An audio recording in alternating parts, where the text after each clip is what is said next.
Hello 11th class, कैसे हो आप लोग। उम्मीद है बहुत अच्छे तरीके से आप लोग पढ़ रहे होंगे, इंजॉय भी कर रहे होंगे, लेकिन पढ़ाई के साथ साथ सर्दियां हो रही है, आप लोगों के एग्जाम बिल्कुल सामने है और डर सता रहा है कि सर रिवीजन किस तरीके से होगी। तो मैं आप लोगों के लिए रिवीजन सीरीज लेकर आया हुआ हूं, जिसमें हम लोगों ने स्टैटिक्स का पहले चैप्टर का पहला पार्ट किया था और आज हम दूसरे पार्ट की बात करेंगे जो कि लास्ट पार्ट है। यानी कि आज हम आपका पहला चैप्टर स्टैटिक्स का कंप्लीट करने वाले हैं। ठीक है बच्चों, तो ज्यादा समय वेस्ट नहीं करते हुए चैप्टर को स्टार्ट करेंगे। इससे पहले एक इंपॉर्टेंट बात, आप इस वीडियो को, जो भी वीडियोस आप देख रहे हो उनको लाइक करें, कमेंट करें और सबसे इंपॉर्टेंट बात, आप इसको अपने दोस्तों के अंदर, अपने व्हाट्सएप ग्रुप में, अपने स्कूल के दोस्तों में शेयर जरूर करें। शेयर करना ना भूलें। क्लियर है बेटे? और सब्सक्राइब करवाएं इस चैनल को। चैनल का नाम है दीपक पाठक क्लासेस, आप लोग जानते हो। तो ज्यादा समय वेस्ट नहीं करते हुए हम स्टैटिक्स को शुरू कर रहे हैं।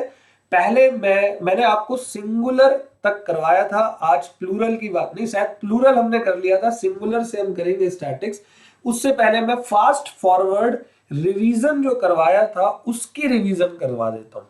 सबसे पहले मैंने स्टैटिक्स के बारे में इंट्रोडक्शन दिया, तो मैंने कहा कि ह्यूमन वांट्स हम लोग जानते हैं कि अनलिमिटेड होती है, तो गुड्स एंड सर्विसेज हमें चाहिए होती है हमारी अनलिमिटेड ह्यूमन वांट को सेटिस्फाइड करने के लिए। गुड्स दो तरीके के होते हैं, एक इकोनॉमिक गुड्स होता है, एक नॉन इकोनॉमिक गुड्स होता है। इकोनॉमिक गुड्स में प्राइस की बात होती है, नॉन इकोनॉमिक गुड्स हमें फ्री में मिल जाते हैं, जैसे हवा, पानी, धूप और दूध, ब्रेड, मक्खन, ये सब हमें खरीद कर पैसे से मिलेगा। कंज्यूमर कौन होता है? जो गुड्स एंड सर्विसेज को कंज्यूम करता है। प्रोड्यूसर गुड्स एंड सर्विसेज को बनाता है। सर्विस होल्डर कौन होता है? जो जॉब करता है फॉर सैलरी और वेजेस। सर्विस प्रोवाइडर कौन होता है? जैसे मैं टीचर हूं, मैं आपको सर्विस प्रोवाइड कर रहा हूं। ह्यूमन एक्टिविटी दो तरीकों की होती है, एक इकोनॉमिक एक्टिविटी होती है, एक नॉन इकोनॉमिक एक्टिविटी होती है। इकोनॉमिक एक्टिविटी वो वाली होती है जो हम अपनी लिविंग को अर्न करने के लिए करते हैं, जैसे अभी मैं आप लोगों को पढ़ा रहा हूँ, ये मेरी इकोनॉमिक एक्टिविटी है। लेकिन शाम को 6 बजे से लेकर 9 बजे तक का मेरा और मेरी वाइफ का एक मूवी का शो है, वहां पर हम लोग जाएंगे, तो वो हमारी एक नॉन इकोनॉमिक एक्टिविटी हो गई। इकोनॉमिक एक्टिविटी को क्लासिफाई किया प्रोडक्शन। प्रोडक्शन मतलब बेटा यूटिलिटी को बढ़ाना, गुड्स एंड सर्विसेज की नई नई चीजें मार्केट में प्रोड्यूस करना। कंजम्पशन का मतलब होता है कि मैंने प्रोड्यूस करी, क्यों करी? ताकि कोई और पर्सन मेरे उस गुड्स और सर्विसेज को यूज करेगा, इसको कंजम्पशन बोलते हैं। इन्वेस्टमेंट मतलब मेरा कैपिटल गुड्स के अंदर इंक्रीज करना, नई नई मशीनरीज को ऐड करना। और सबसे इंपॉर्टेंट डिस्ट्रीब्यूशन और एक्सचेंज। एक्सचेंज का मतलब सिंपल है, सेल एंड परचेज को एक्सचेंज करना। मैंने आपको बेचा तो आपने मुझे पैसे दिए, हम दोनों ने कुछ ना कुछ एक्सचेंज किया। डिस्ट्रीब्यूशन का मतलब होता है बेटे प्राइस निकालना है हमें फैक्टर ऑफ प्रोडक्शन का। तो फैक्टर ऑफ प्रोडक्शन क्या होते हैं? Land, labour, capital, entrepreneur. तो मैंने आपको यहाँ क्या बताया, एक फर्म हाउस होल्ड से कुछ लेती है, बदले में कुछ देती है। लैंड अगर लेगी तो रेंट देगी, फिर वही हाउस होल्ड जो रेंट रिसीव करेगा तो उसी पैसे से वो कंजम्पशन करता है। तो ये पूरी इकोनॉमिक सर्कल है जो कि चलती हुई जाती है। क्लियर है बेटे?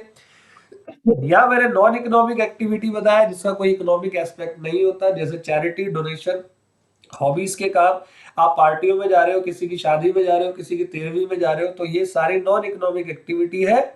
फिर हम बात करते हैं इकोनॉमिक की डेफिनेशन की। तो वेल्थ की डेफिनेशन एडम स्मिथ ने दी थी, जिसको फादर ऑफ इकोनॉमिक्स बोलते हैं। एल्फ्रेड मार्शल ने मटेरियल वेलफेयर डेफिनेशन दी थी। स्कैरसिटी की डेफिनेशन लॉर्ड रॉबिन्स ने दी थी।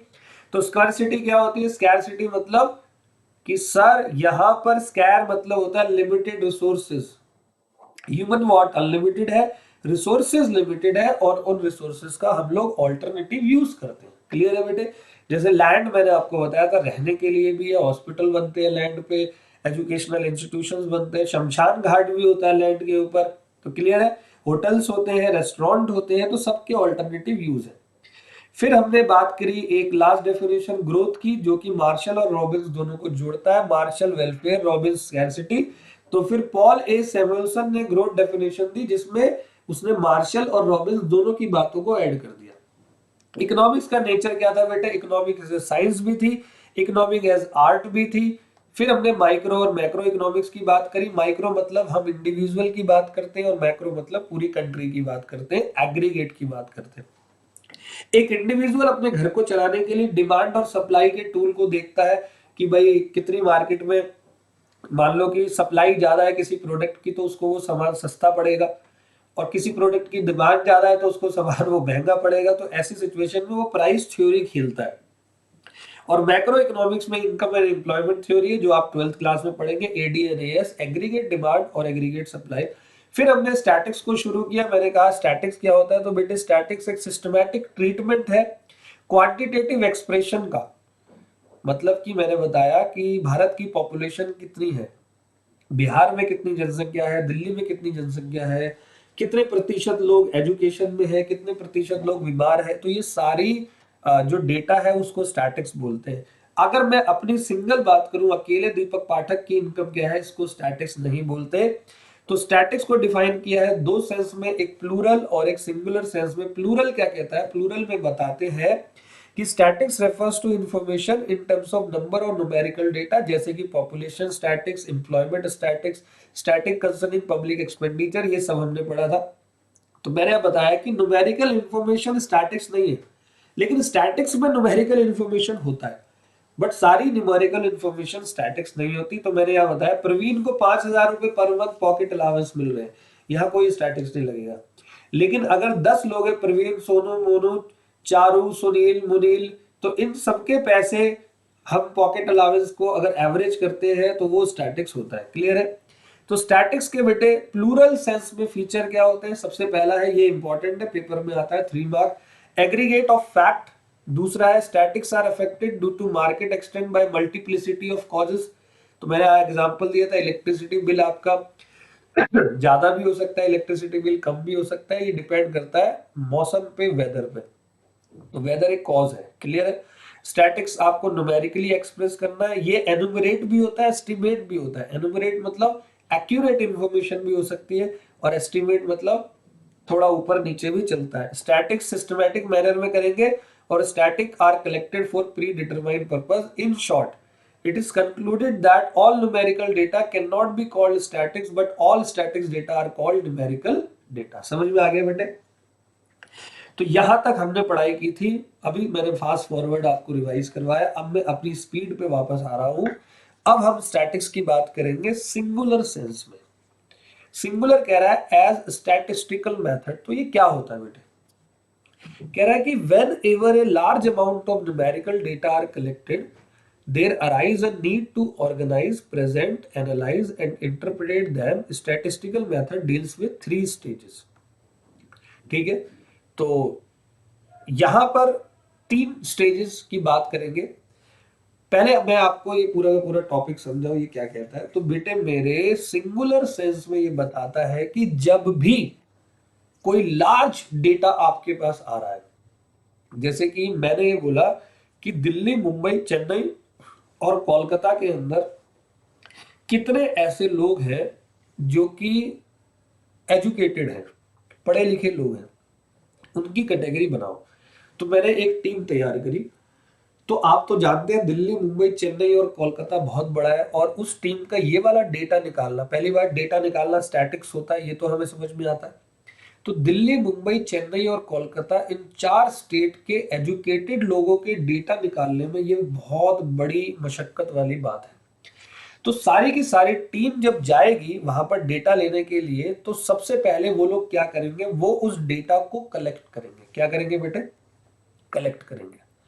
तो सारी टीम, मान लो 10 टीम गई हुई है, तो सब लोग सारे डेटा को कलेक्ट करेंगे, वो अलग अलग जगहों पर जाएंगे, लोगों से बात करेंगे, पूछेंगे, और सारी इंफॉर्मेशन को एक जगह पर लिख लेंगे। आई बात समझ में। अब कलेक्शन ऑफ डेटा तो हो गया, लेकिन बेटा कलेक्शन, वो जो लोग पूरी टीम डेटा कलेक्ट करके लाई है, क्या कलेक्शन ऑफ डेटा जो किया वही हम पब्लिक को दिखा दे, या जिसने भेजा है, मान लो मैंने भेजा है, मैं एक सरकार हूं, गवर्नमेंट डिपार्टमेंट हूं, मैंने 10 टीम बनाकर भेजी कि एजुकेटेड लोगों का पूरा डेटा लेकर आओ। तो वो लोग सारा डेटा लाके मेरे सामने, उन्होंने इतनी सारी फाइल, इतने सारे पेपर लग दिए, क्या मैं समझ पाऊंगा कि ये सारी फाइलों में क्या है। तो बेटे दूसरा स्टेप ये कहता है कि जो डेटा कलेक्ट किया गया है उस डेटा को अच्छे से ऑर्गेनाइज करो।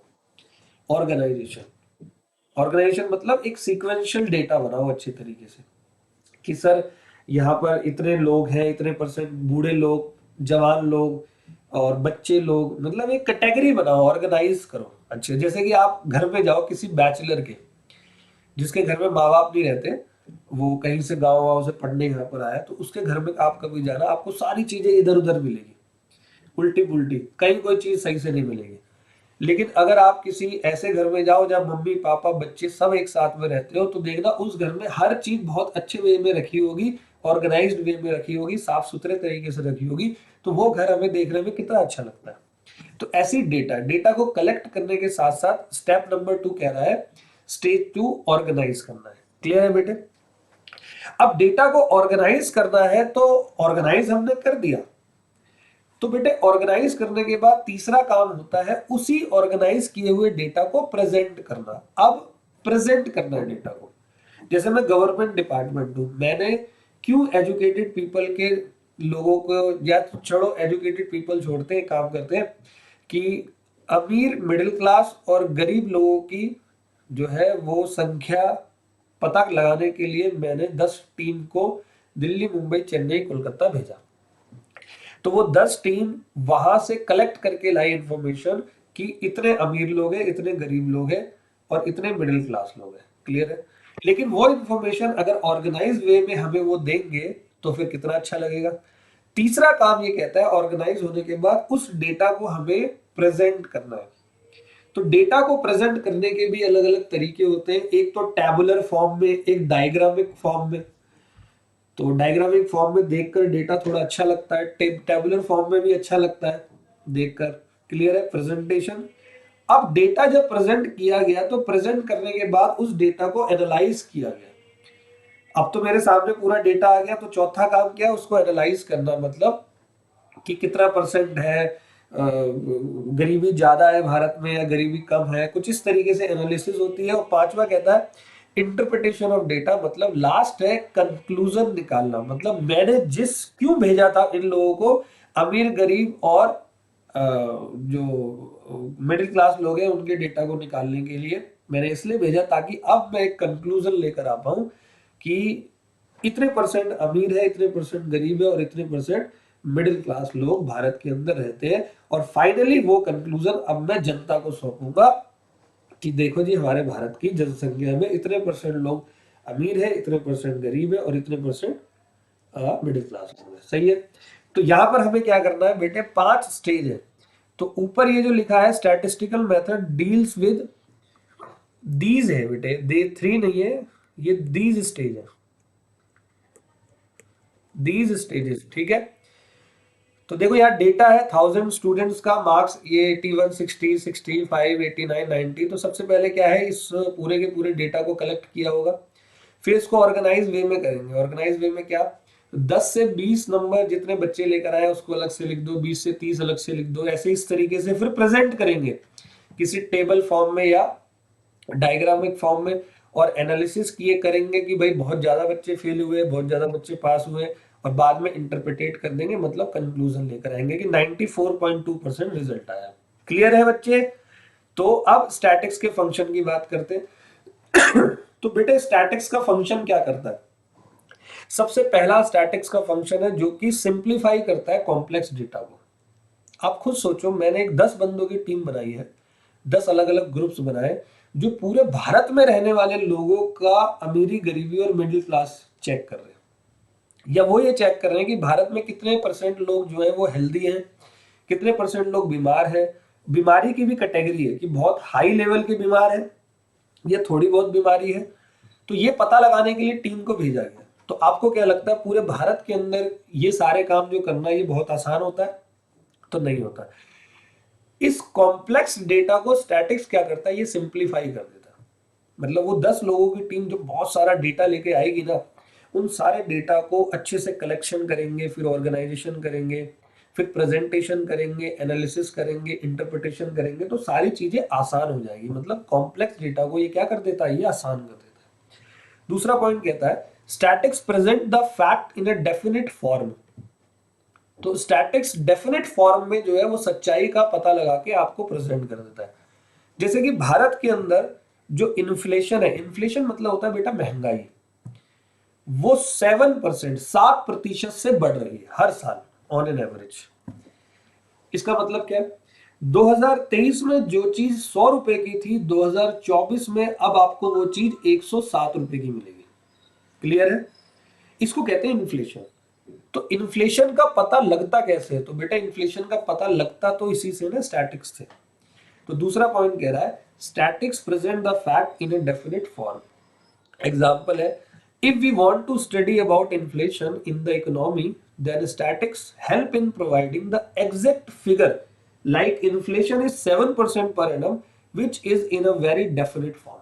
ठीक है, तो मेरे को, अब मैं पब्लिक में किसी से भी बोल सकता हूँ कि भाई 107 रुपए मुझे कमा, मतलब अगले साल मुझे इसी चीज के 107 रुपए देने पड़ेंगे जिसके लिए आज मैं 100 रुपए दे रहा हूँ। क्लियर है? तो मुझे कमाई भी उसी के अकॉर्डिंग करनी पड़ेगी क्योंकि हर साल महंगाई 7% बढ़ रही है। आगे बैठे समझ। थर्ड पॉइंट ये कहता है statics provide technique of comparison. Statics आपको कंपैरिजन बता देता है। जैसे मैं ये कहूं कि 2023 की पॉपुलेशन 142 करोड़ है, तो ये कंपैरिजन करवा देगा क्योंकि 2011 में पॉपुलेशन जो थी वो 120 करोड़ पे थी, 120 करोड़ लोगों की थी। तो स्टैटिक्स कंपैरिजन बता देगा पिछले सालों से आज। जैसे इन्फ्लेशन आज इतना है तो पहले कितना था, जीडीपी आज इतनी है तो पहले कितनी थी। क्लियर है बेटे? फिर ये नेक्स्ट बात करता है स्टैटिक्स स्टडी करता है रिलेशनशिप को। जैसे example, demand supply relationship, relationship between sugar cane prices and demand for sugar. तो स्टैट्स रिलेशनशिप को बताता है। जैसे प्राइस अगर बढ़ता है तो डिमांड हमारी कम हो जाती है। प्राइस के बढ़ने से खुद ही सोचो, आप कोई घड़ी पहनते हो और उसका प्राइस बढ़ गया तो आप उसकी डिमांड को क्या कर दोगे? कम कर दोगे। तो पता कैसे चला? तो ये स्टैटिक्स ने बताया। अमूमन भारत में लोग ऐसे ही करते हैं, तो लोगों से जानकारी ली होगी, उसके डेटा को कलेक्ट किया होगा। क्लियर है बेटे? और फिफ्थ पॉइंट कहता है स्टैटिक्स हेल्प इन फॉर्मुलेटिंग पॉलिसीज। अब देखो, मैंने सारा डेटा लिया, इंटरप्रिटेट किया, तो मुझे कोई कंक्लूजन मिला, तो उस कंक्लूजन के दम पर पॉलिसीज बनाई जाएगी। जैसे मैंने आपको बताया था कि भारत में कितने लोग अनहेल्दी है, इसका पता लगाने के लिए टीम बनाई गई। वो गए, उन्होंने डेटा कलेक्ट किया, कलेक्ट करने के बाद ऑर्गेनाइज किया, फिर प्रेजेंट किया, फिर एनालाइज किया, फिर इंटरप्रिटेशन यानी कंक्लूजन। कंक्लूजन में पता लगा कि 53% पॉपुलेशन ऑफ इंडिया अनहेल्दी है। तो अब गवर्नमेंट क्या करेगी? अब गवर्नमेंट उन लोगों के लिए कोई प्रोग्राम चलाएगी, उनकी हेल्थ को सुधारने के लिए कुछ करेगी। क्लियर है? तो लास्ट ये कहता है स्टैटिक्स हेल्प इन फोरकास्टिंग। फोरकास्टिंग मतलब बेटे फ्यूचर को देखना। हम ये सारे अनुमान आज क्यों लगा रहे हैं? भविष्य के लिए, कि भविष्य में सब कुछ ठीक रहे। क्लियर है? फोरकास्टिंग मतलब भविष्य के लिए। अब ये कह रहा है कि स्टैटिक्स की इंपॉर्टेंस क्या है। बेटे ये भी एग्जाम में आ सकता है। स्टैटिक्स की इंपॉर्टेंस क्या है, तो ध्यान से सुनेंगे। तो 4 टॉपिक्स हमें इसके अंदर पढ़ने हैं स्टैटिक्स की इंपॉर्टेंस में। सबसे पहला स्टैटिक्स एंड इकोनॉमिक्स, दूसरा स्टैटिक्स एंड इकोनॉमिक प्लानिंग, तीसरा स्टैटिक्स एंड बिजनेस प्लानिंग, चौथा स्टैटिक्स एंड गवर्नमेंट। सबसे पहले मैं बताता हूं स्टैटिक्स एंड इकोनॉमिक। तो बेटे इसका मतलब क्या है? Statics and economics. बेटे स्टैटिक्स जो है वो कई सारी इकोनॉमिक प्रॉब्लम को सॉल्व करने में बड़ा मदद करता है। इकोनॉमिक प्रॉब्लम क्या है? जैसे कि unequal distribution of income Bharat के अंदर है। अनइक्वल डिस्ट्रीब्यूशन ऑफ इनकम मतलब अमीरों को ज्यादा पैसा मिल रहा है, गरीबों को, गरीब और गरीब होते जा रहे। इक्वल डिस्ट्रीब्यूशन ऑफ इनकम होगा तो सबका साथ और सबका विकास होगा। तो अनइक्वल डिस्ट्रीब्यूशन ऑफ इनकम हो रहा है, इसका पता लगा कौन रहा है? ये स्टैटिक्स लगा रहा है।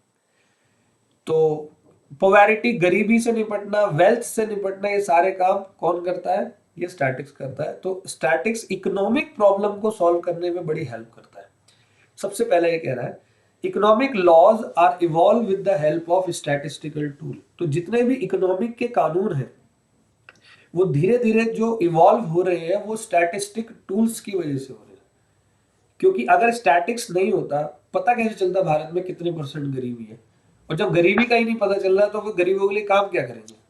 तो पता लगाने का काम स्टैट्स कर रहा है। और स्टैट्स जब एक कंक्लूजन देता है तो फिर उन गरीबों को थोड़ी सी हेल्प मिलती है, सहायता मिलती है। क्लियर है? आगे कह रहा है a number of economic problem like unequal distribution of income and wealth, poverty etc can be easily understood with the help of statistical tools। समझ में आ गया जी? और अगला कह रहा है statics also can be helpful in identifying scarcity situations. Statics ये भी पता लगाने में हेल्प करता है स्कैरसिटी सिचुएशंस को, मतलब कहां पर लिमिटेड स्कैरसिटी है, कमी है कहां पर। क्लियर है। अब दूसरा कहता है स्टैटिक्स एंड इकोनॉमिक प्लानिंग। ऊपर इकोनॉमिक लॉस थे, ठीक है बेटे, क्या था, स्टैटिक्स एंड इकोनॉमिक्स। अब स्टैटिक्स एंड इकोनॉमिक प्लानिंग, तो कह रहा है economic planning is the best use of natural resources. Every stage in economic planning, drawing the plan, execution the plan, review the plan, is based on statics. कोई भी economic planning की जाती है तो वो स्टैटिक्स के दम पे ही की जाती है। अब आप ये बताओ कि इकोनॉमिक प्रॉब्लम होता क्या है, इकोनॉमिक प्लानिंग क्या होता है। इकोनॉमिक प्लानिंग मतलब देश में कुछ तरक्की करनी है, मान लो बजट लेकर आना है, पिछड़े वर्ग को आगे लेकर जाना है, जो हमारे भारत की स्थिति है इसको और अच्छा करना है। अभी हम नंबर 3 पे है जीडीपी में, नंबर 1 पे बनना है, तो सबके लिए इकोनॉमिक प्लानिंग की जरूरत होगी। तो प्लानिंग क्या बिना स्टैटिक्स की हो सकती है। हमें हमारे पास आंकड़े चाहिए ना, हमें किससे आगे बढ़ना है। क्लियर है। तो ये वही कह रहा है economic planning is the best use of natural resources. जो हमारे पास नेचुरल रिसोर्सेज है भारत के अंदर, उनका यूज इकोनॉमिक प्लानिंग से होगा। मतलब इंफ्रास्ट्रक्चर अच्छा होगा, नए नए डैम बनेंगे, नए फ्लाईओवर्स बनेंगे, नई बिल्डिंगें बनेंगी, साफ सुथरी सड़कें होंगी, सब कुछ अच्छा होगा। लेकिन उसके लिए स्टैटिक्स की भी तो जरूरत है। तो every stage in economic planning, drawing a plan, execution, review etcetera is based on statistics. समझ में आ गया बेटे। अगला कहता है there are various problems in underdeveloped country. जो अंडर डेवलप्ड कंट्री है वह बहुत सारी समस्याएं हैं। These problem can be understood easily with the help of statics. तो उन प्रॉब्लम को समझना है पहले। देखो आप किसी समस्या को सॉल्व कब करोगे, जब वो समस्या आपके सामने होगी, जब आप उस समस्या को समझोगे। तो अंडर डेवलप कंट्री की समस्याओं को समझने के लिए, जैसे कि अंडर डेवलप कंट्री में गरीबी बहुत है, तो कितनी गरीबी है ये भी तो पता लगाना जरूरी है। तो कितनी गरीबी का पता कैसे चला है, वो स्टैटिक्स से पता लगेगा। क्लियर है। कलेक्शन करेंगे डेटा को, उसके बाद ऑर्गेनाइजेशन करेंगे, प्रेजेंट करेंगे, एनालिसिस करेंगे, इंटरप्रिटेट करेंगे, पता लग जाएगा इतनी गरीबी है।